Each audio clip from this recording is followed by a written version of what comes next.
we ready?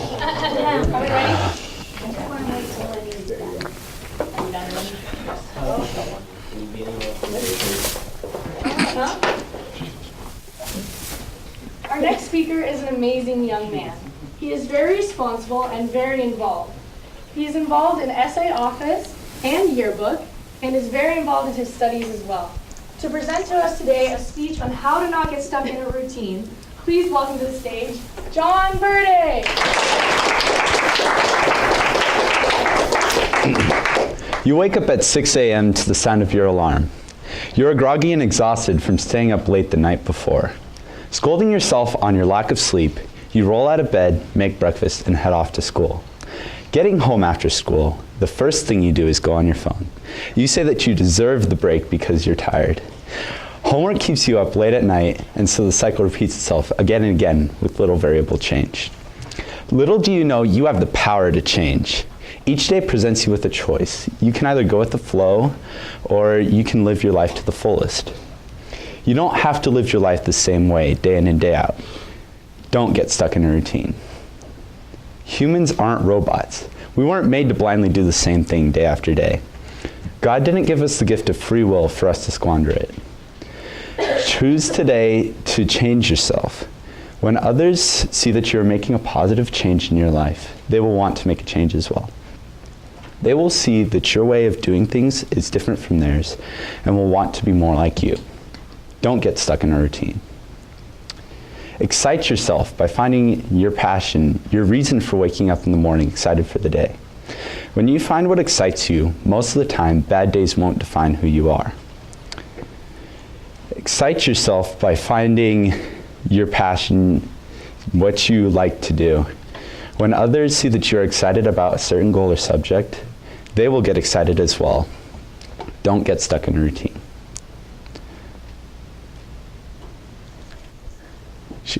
Just 1 second, sorry. Do you have notes? Yeah, I do. But I put them away, sorry.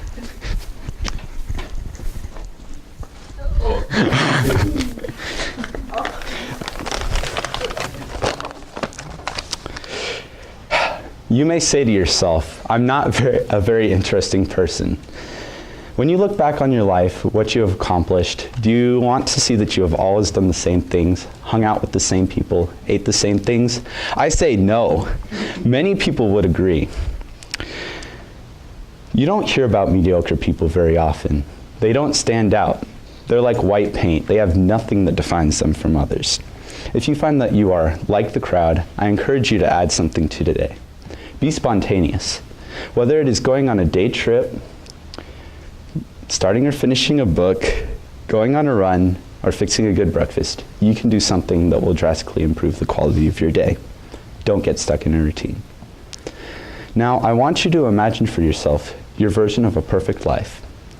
Maybe this is achieving a seemingly impossible goal. Maybe it's to improve athletically, spiritually, or mentally.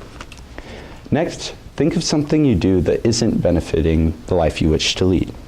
These things could be holding you back in life. Each time that you do this negative thing, it is creating a stronger bond in your brain to that object or action. It could be something as simple as hopping on Instagram to check it for a few minutes and could lead to an addiction to your cell phone. This negative habit could be replaced with something more beneficial to your goals, such as working out or reading. Notice that I used the word habit in the previous sentence. It should be noted that a habit differs from a routine. A habit is a repeated action with a high level of automaticity. A routine, however, is a particular way of doing things. Don't get stuck in a routine. One of my favorite quotes is, at first they'll ask why you do it, later they'll ask how you did it. I believe that this quote explains success well. The first part explains that you may look crazy while trying to make a change. The second part, however, ties it all in by showing that the hard work pays off in the end. I've been asked why I do certain things, like why I used to work out at 5:30 in the morning. At first, I really wondered why I did it myself. Later, it hit me. Like I said, the word habit is defined as a repeated action with a high level of automaticity. The more I woke up at 5:30, the easier it became. And the easier it became, the more fun I was able to have doing it. Don't get stuck in a routine. Now imagine another scenario with me. You wake up at 5:30 a.m., energized and looking forward to the day, instead of feeling groggy and exhausted. You work out, read, maybe even meditate. Then you drive to school, where you can hang out with whoever you like. Everybody knows you, and you can start a conversation with anyone. After school, you hang out with your friends or head off to sports practice. Then you come home, finish your homework first thing, and you spend the rest of your time as you wish. Maybe cooking a good dinner or hanging out with friends and family. Doesn't this sound great? Yes. And all you had to do is ditch your old routine.